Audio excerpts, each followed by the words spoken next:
these girls so much. Did I ever think I'd be where I am today? Bodybuilding, showcasing health and hope in a bikini to the sick and diseased and those suffering from the symptoms of obesity. Did I think as a survivor of Hodgkin's lymphoma and thyroid cancer that it was even possible to be a poster child for the proven scientific benefits of faithful physical fitness? 10 years ago, I couldn't have imagined any of those things. My body was left obliterated with the effects of chemotherapy and radiation. I had suffered significant heart and renal failure from all the treatments, as well as the total loss of my thyroid. Losing my thyroid would cause rapid weight gain, leaving me 100 plus pounds overweight. It didn't take long before I developed all the diseases that came along with obesity: prediabetes, high blood pressure, high cholesterol, atherosclerosis, and a fatty liver. But the nail in my emotional coffin was the death of my Samantha, my 13-year-old daughter. She died just 8 months prior to my diagnosis with thyroid cancer. By late 2010, doctors could no longer assist me in the quality of life I was in such desperate need of. I had given up emotionally. I was ready to just stop fighting for me. My husband wasn't. I love you, baby. I could still see his outstretched hand. I could still hear him say, "Let's go for a walk." These are truly the moments that define us all as fighters.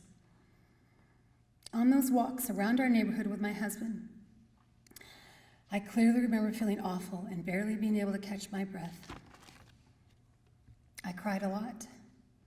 I begged him to slow down.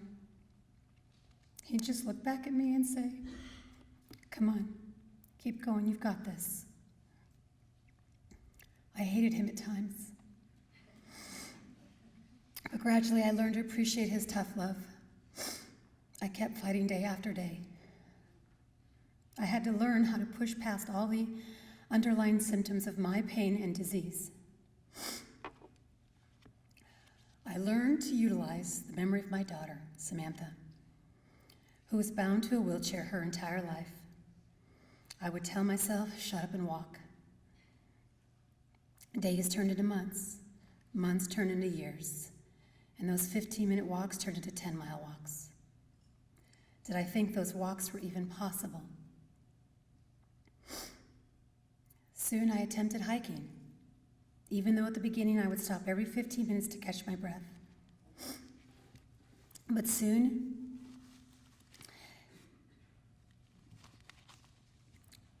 though what took me an hour and a half would eventually only take me 45 minutes. Did I think those hikes were even possible? Those hikes built up muscles I didn't even know I had.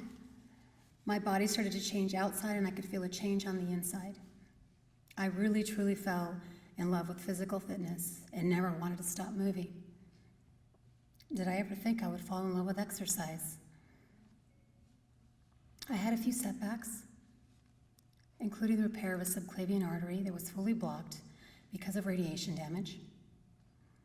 I had to spend the next 6 months fairly bedbound while recovering, and that really sucked. Who knew how much better I would feel that first hike back on my mountain with proper blood flow? And who knew that an angiogram would reveal that my body had created 4 new natural bypasses within my heart? And it all came from me getting my heart rate up daily and fiercely pumping my blood throughout my body. Like my husband, my heart was not about to give up on me. Did I think my faithful stewardship would demonstrate that we were so fearfully, wonderfully made? My body was showcasing the science and redemptive power of physical fitness. Like many of you, I had a list of ologists.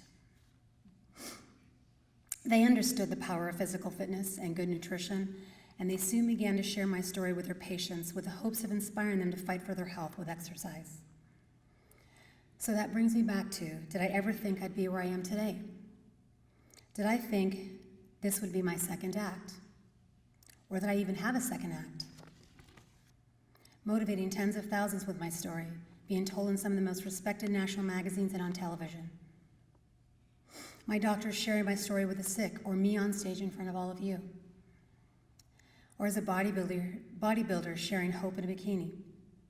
Not to show off, but rather showcase health and hope. The answer is no. I didn't think I'd be where I am today. But the human will to live and fight is so much more powerful than our doubts.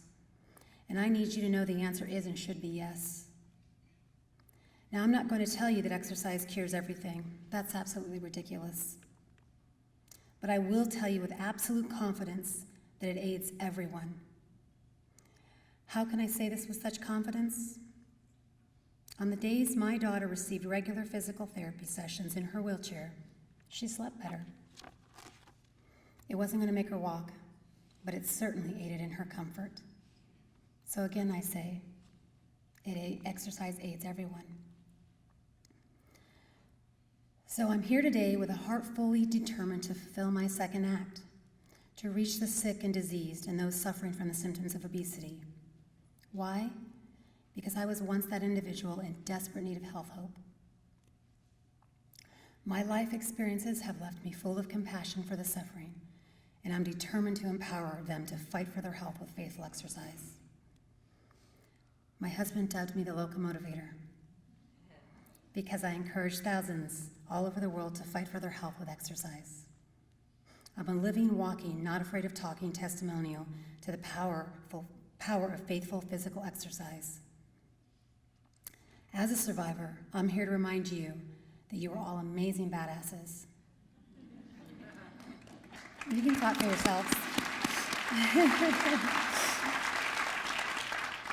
And that your bodies are fearfully and wonderfully made inside and out. I and the woman I am sharing the stage with are all so blessed to have second acts and to continue to be able to make an impact on the lives of others. My second act is simple: to encourage and motivate the masses that exercise is powerful medicine.